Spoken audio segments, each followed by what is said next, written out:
Hey guys, this is Repiforce. Tonight we're starting a series called Nostalgia Talk. I'm Arknight and I'm joined by, Alex? and we're going to kick off the series with Animal Crossing. Um, we're going to kind of cover some nostalgia for the older versions of the game, and then we're going to move into how the series has evolved and where we think the series can go in the future. So, yeah, man. Yeah, GameCube Animal Crossing, quite possibly one of the most nostalgic games ever, in my opinion. Yeah, same goes for me. It was a launch title for the GameCube, actually, so this one goes pretty far back. It's so weird seeing those dates of 2001, 2002, because that makes me feel so old. I know we're 13 years beyond that now. But yeah, oh my gosh, I'll just let you start off. Like, what was your... Because I remember the first day I actually played this game. Like, do you remember the first day of you, like, actually playing this game? Since it was unfortunately so long ago, and I'm an old man now, it's hard to really remember the exact moment I turned the game on. I just remember kind of seeing...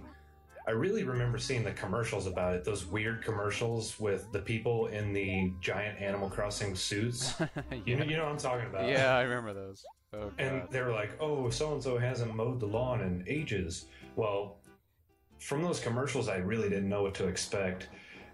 I think I did try a demo, and like I was hanging out with some friends, and they were like, this game looks really childish, but for whatever reason, I was kind of interested in it, so I just picked it up. From then it was EB Games, and I don't know, I just got kind of hooked on the simplicity of it. What Yeah. about you? I remember, like, I had misconceptions surrounding this game. For some reason, well, here's the whole story. Me and my brothers went to go buy the GameCube at Toys R Us, and we had to sell our N64 and everything because we had to come up with money to get this. And our parents were like, okay, so if you guys come up with enough money to get the GameCube, we'll let you guys buy one game. So they were all like, okay, let's buy Star Wars Rogue Squadron. And I was like, no, no, no, I want Luigi's Mansion. But my brothers and my dad were like, no, we're gonna get Star Wars. But since you don't want this game, we can go to Blockbuster, which is another thing that it makes me feel super old. So we went to Blockbuster because they were like, you know, you'd go in there like before the GameCube came out, and they're like, oh, we're gonna have all the launch games. And so we went there, and I was able to rent Luigi's Mansion, and I rented Animal Crossing. And I was like, I actually thought that this game was going to be a puzzle game. I have no idea why. I just looked at it and I'm like, oh, this is a puzzle game. I'm going to rent this and it should be fun. And then I got home and I started to play and I was like, this is not a puzzle game. Because, like, right now you see it's going through, like, the intro part of the game. And I'm like, Yeah. oh, this is a weird puzzle game. But I actually remember this game kind of, like, blowing me away with it being a life simulator and everything. Because before this, really all you had was like The Sims, and I don't really know what else was out there as far as simulators go. But I remember the first day I played this, and I actually started playing it like later in the day, and it was nighttime in the game, and I was like, oh wow, you know, is it going off of real time or what? But like I went to the you remember the Lost and Found with what is it, Cooper or Copper and Booker? Yeah, yep. Yeah, and I went in there, and Josh, my brother Josh, was actually watching me play. And the guy was like, yeah, so if you see anything in here that's yours, you can take it. And Josh was like, oh, you should take something that's not yours, you should take something. And so I took something, and then I, like, ran out of the Lost and Found, and I was like, oh my gosh, I just stole something. Your adrenaline's pumping. Yeah, it was like, oh god, I got away with it. So, looking back on that, that's really funny. Like, getting nervous about stealing in a game that is quite possibly the most laid-back game ever made. You know, that's a good point. It probably is. Like, you don't... I mean, really, all you get in trouble for is if you don't save before you turn off the game. That's it. Yeah. So...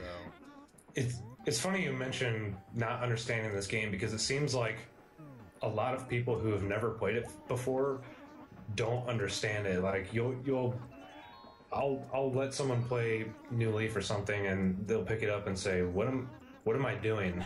And my answer is exactly. Exactly. That's what you're doing. You don't know what you're just kind of, I don't know. I think that's what makes it really fun, is just the real simple, like, this is the game that I played on my sick days. Like, when I stayed home from school sick, it was the perfect game for that, because you can just mosey around a sunny little town and just kind of get lost in it. Yeah, I completely agree. I played this on so many sick days growing up. And I actually, for some reason, my other misconception with this game is I thought it was going to have a story, like, starting out at this point, because it was like, oh, it's Tom Nook, and, you know, this is, like, the story unfolding right now. But there is no story. I mean, basically, you make your own story. Your interaction with other people is the story. Like, everybody is going to have a different experience. And, you know, it is such a laid-back game, and it's almost like one of the most peaceful games ever. Like, this is like, you know, some people just say, like, it's like fake life, but in a way it's almost like the most peaceful, like, kind of game that you're ever gonna play. Like, nothing goes wrong in this town. So. It's almost therapeutic. It's like you come home from work or school and you're like pulling your hair out, and then you're like, Animal Crossing. Yeah. But yeah, you mentioned the passage of time. Like, I think that was huge, at least for me when I was little, or younger. Not many games really had that, and definitely not as much of an emphasis as this game. Like, before this game, there was no game that felt like the world actually continued when I was outside of it. Even with The Sims, it seemed like the world pretty much froze until you came back into it. Mm-hmm. Animal Crossing, you would leave for a while and come back. Things would be different. People would have moved out. The season has changed. Weeds have grown. So you really got the sense that while I was away, stuff happened. And that actually, like, makes me want to come back to it, because, like, at the end of the day when I was playing this game and the sun's going down and everything's kind of settling down, you don't want to leave, because, like, you've grown fond of this little sandbox world, and you're like, well, I don't want to go to bed. I don't want to go to bed. My town is going to continue. Like, I want to see what happens at night. I want to see what goes on at 3 a.m. in Animal Crossing. And you can do that. Like, you can stay up until 3 in the morning and just roam around in this game. It's totally awesome. Yeah, actually, that brings up another thing that I forgot. Like, when I was talking about the first time playing this game at nighttime, I remember going up to, like, the Nook's Cranny, and I was like, oh no, we're closed. Because, like, it was too late at night. And it was just like, wow, so this game, you know, like you just said, like, the emphasis on time, like the internal clock and stuff like that. I mean, was this the first game to really have such a huge emphasis on that? Because I never, before playing this game when I was a kid, I never played a game that actually followed time the way that this game did. So yeah, definitely not me either. And this game is also really social. I think that's an important thing to talk about. Just, like, some of my fondest memories with this game are talking about it with friends, or, like, staying up really late and playing it with my sister, and, like, especially on holiday events, you know, like, the atmosphere kind of changes. Like, you feel like a holiday is happening, and, like, as a young kid, you want to stay up late on Christmas Eve just because it's super exciting, but yeah, you also want to stay up late on Christmas Eve in Animal Crossing because the Christmas lights are on, jingles coming to town. Yeah. So they just did an awesome job making you want to, like, share this experience with someone else. Because honestly, if no one else played the game, I would be less inclined to play it, just because, you know, you can go to your friend's house and say, hey, what fruit do you have? Oh, I've got apples. And, oh, you got apples? I've got oranges. So back then, you know, you'd, like, stick another memory card in and make your character go travel, and then you bring your memory card over to a friend's house. and go through that whole process, but I didn't care back then. It was still just awesome, the fact that you could like move your character into someone else's town and interact with their little world. Yeah. Really love that. And it was also really cool because you'd go to your friend's town and their town looks different than yours, and it's like, so I mean, everybody really, really was getting like a different experience. This was one of the first games I think that I played that really, you know, you talk about this game with your friend, and you know they'd be saying all these different experiences they had that were completely different than yours. So. Yeah, and I think the randomly generated aspect of the game also adds some sort of like unknown factor to it that makes you really intrigued to find out. Like when you get off that train, you don't know what to expect. Granted, I had zero idea what to expect in the very first one, but when Wild World happened, I kind of knew that you're going to get a randomly generated town, and that's exciting because it's like, oh, what is my town going to look like? How are my rivers going to be laid out? And am I going to have some really janky layout that makes it really hard to navigate? So I really like the randomly generated portion of it, because if you could design your town like entirely, then you kind of lose that mystery. It'd be like, oh, I designed all of this. Yeah. You know? So. Yeah, I like how they give you some freedom, but then in other ways, you know, I feel like it's what you just said. Like, if you could do everything yourself, then you might have towns that look a bit too organized, and it'd probably make the game more boring. Like, because every time you go into a new Animal Crossing game, maybe you make your town look the same in every single one, and that would just be kind of boring. So, yeah, I remember my town layout in Wild World was like so terrible, and I actually restarted the game to get a new layout because I hated the way it looked. I think I did the same thing. Yeah. But speaking of Wild World, I think Wild World did a fantastic job of taking the amazing concept of the GameCube game and really expanding upon it. Wild World added so much to the series. So much that is still rippling through the most recent games. Yeah, I feel like aside from City Folk, that the series has added quite a bit with each entry that kind of gives you a reason to actually come back. Because, you know, if the games would have stayed the same ever since the first one, you know, it would get pretty old pretty fast. But yeah, I feel like Wild World, like the jump from this game to Wild World was huge because Wild World was so different. It felt so different, and yeah, that game was so much fun, and I actually put more time into that one than I did with this, but I just, you know, this game is just so nostalgic just because, you know, it was the first one, so, yeah. Oh, yeah. So I think that brings us to our second topic, and that is the evolution of this series. We've kind of already hinted at it with talking about Wild World. So what do you think is the biggest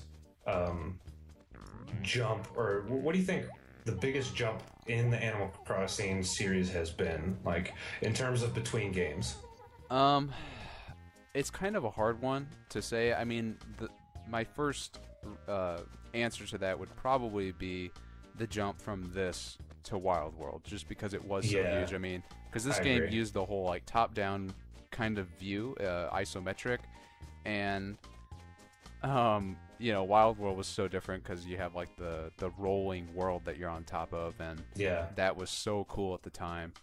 But then you also have City Folk to New Leaf, which is also, to me, not as big of a jump, but it still was a big jump because I hated City Folk. I thought the whole structure of that game made things worse. But then the jump to New Leaf was like, okay, they fixed everything. All of these stores are, you know, you don't have the annoying trip to the city like you did in City Folk. The towns, the amount of freedom it gave you to put bridges wherever you want and stuff like that. Like, that was really nice. So, I think I agree with you. Wild World definitely made the biggest jump. Um, if only because it went to mobile, and the fact that it went to a mobile system, I think also really expanded the series because this game is definitely one of those bite-sized games that you can pick up and put down like on the fly, like open it up, catch a fish, close it, and kind of move on. Yeah. So I love the console versions, and I really hope they make another one. But the handhelds definitely kind of free you from the constraints of having to power on your system and sit and wait. So yeah, just the jump to a handheld device was massive for the series, and I actually think that without that jump to the handheld devices, it might not have like exploded like it did. Oh yeah, I remember when Wild World came out, and it was so hard to find that game. Like, it was sold out everywhere, which was so crazy because I didn't think that Animal Crossing was very popular, like the first game.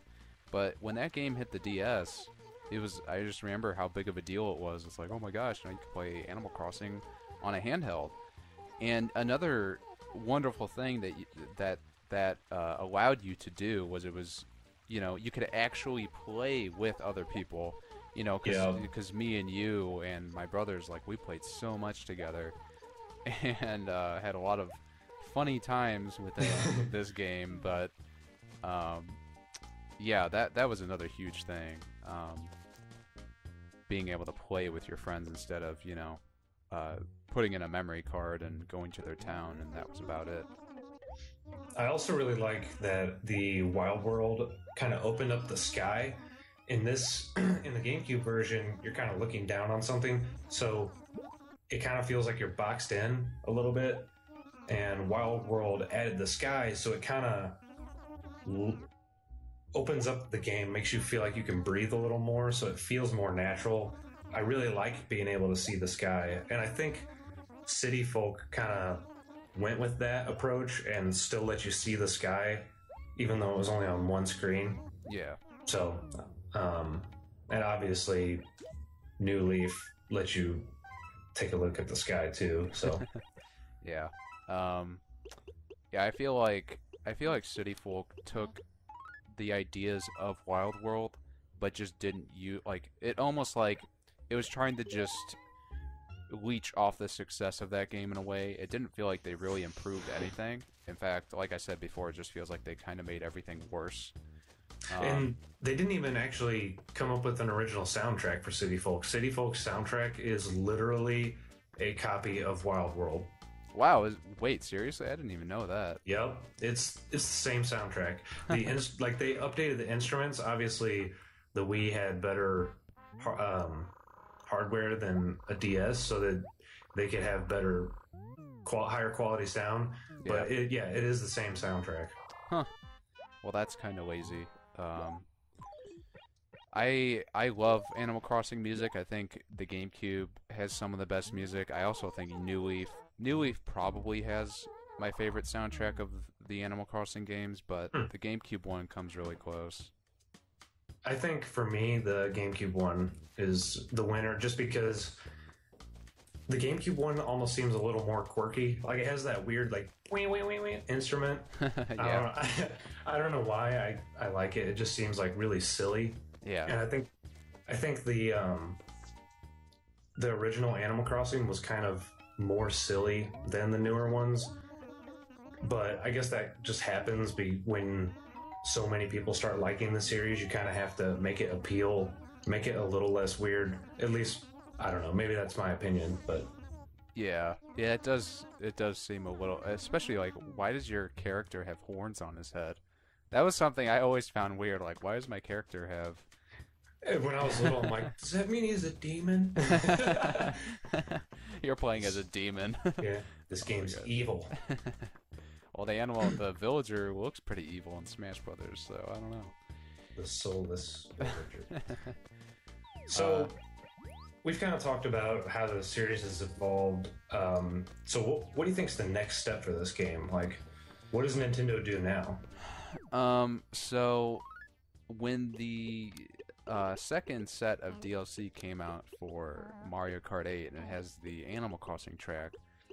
Ryan said to me that wouldn't it be cool if, you know, this is their idea of a new Animal Crossing. And I was like, what are you talking about? What, a kart racer?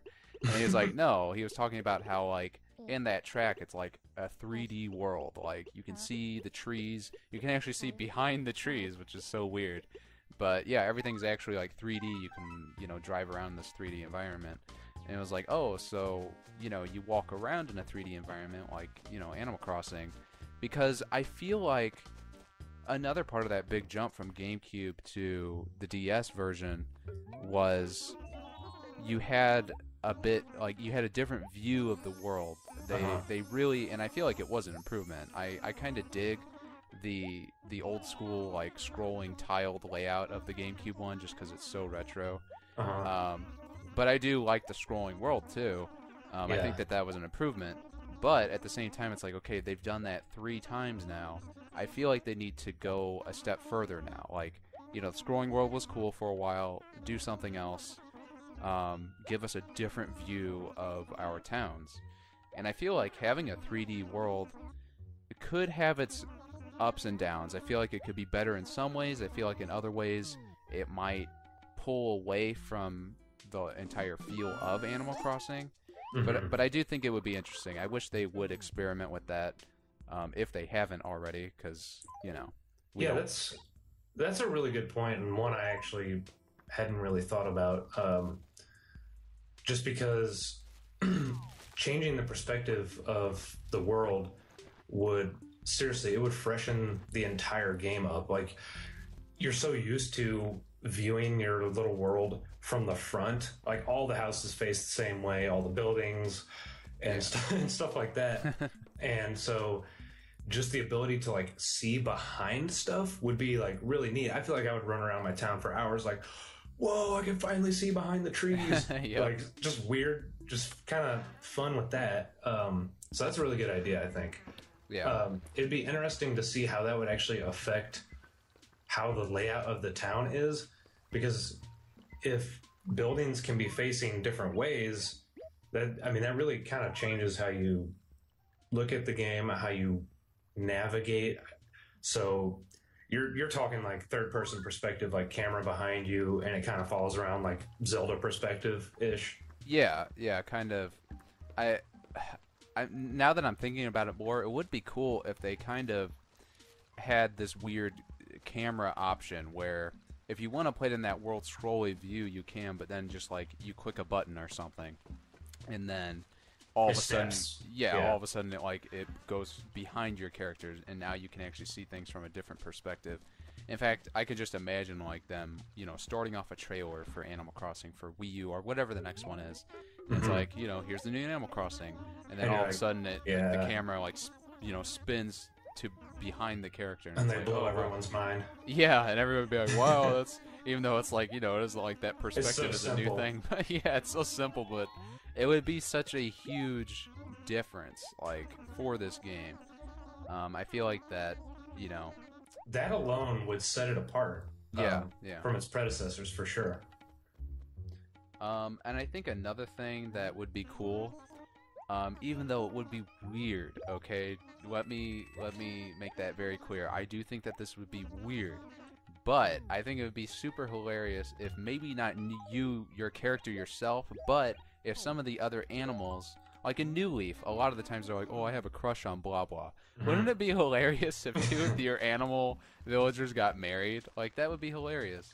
Oh man. Or even if they're just like, oh yeah, we're dating. Like, put those characters into more serious relationships just because it would be funny. I want Animal Crossing soap opera. I want drama, man. And actually, that is kind of similar to one thing that I was kind of hoping to bring up, and that is more depth to the characters. Yeah. Because in all of the Animal Crossing games, each animal has their own individual charm, like a personality type. They're really unique, but I feel like their personalities are very shallow. Like, you can only have a one-dimensional conversation with them. Like, oh, hey, what's new? This town's really cool. you want to go deliver an errand for me? Like that's only interesting for so long. In fact, like in New Leaf, I rarely ever bother talking to my villager, like the villagers in my town, because it's just like that. It's like I know what they're gonna say. They're either gonna say some random little quip and then make me do something, or that's it. So I really want them to like flesh out characters, like give them a story, and maybe have you go on like little actual like quests for them or something. Yeah. Like, oh, this other villager's angry at me. Can you go talk to them for me and figure out why? Like, just flesh it out a little more. If they have to reduce the number of villagers just because there's so many and that would be impossible to do for that many characters, that'd be fine. Like, reduce the number of villagers and then really give them depth. I think that'd be sweet. Well, they actually did do a little. They did go with that route, not like to an extreme, but they did do that a bit with New Leaf. Some of my villagers actually have gotten mad at each other before, which is pretty funny. And sometimes, you know, you'll come up to them and they're depressed, or maybe you have to get medicine for them because they're sick. They did do that to some extent in New Leaf. I do think that they fleshed out characters' personalities way more than they ever did with New Leaf, but I do agree that they could go quite a bit further with it. You know, it would be nice if characters had something new to say. You know, obviously they'd run out of dialogue eventually, but, you know, every time you talk to them, you don't always hear the same thing. Yeah. It was pretty funny, though. There was a character in my town in New Leaf, I think it was Shep, he was like a dog or something, but he moved out, and he sent me, and he was like my villager forever. He was in my town, and it made me so sad, because I stopped playing for a few months, and then I come back, and he's gone. But he sent me a letter in the mail, and he's like, it was so weird, like, in the letter, at the very end of the letter, he was like, I love you, man. And I was like, I've never had a villager say that they loved me before. That's so weird. But, yeah, that was pretty funny. Yeah, I mean, people get attached to their villages, and if you add another dimension to the animals to where, like, you connect with them more, like, through more personal dialogue and get to know them more, just imagine the devastation when one of those moves away. It's like, no! Yep. So, needless to say, I'm really excited to see what Nintendo does. Whether or not Animal Crossing comes out on Wii U or NX, all I know is I want a new one. Just seeing Animal Crossing and Mario Kart has like reinvigorated my interest in the series. I mean, that's probably why we're doing this recording here.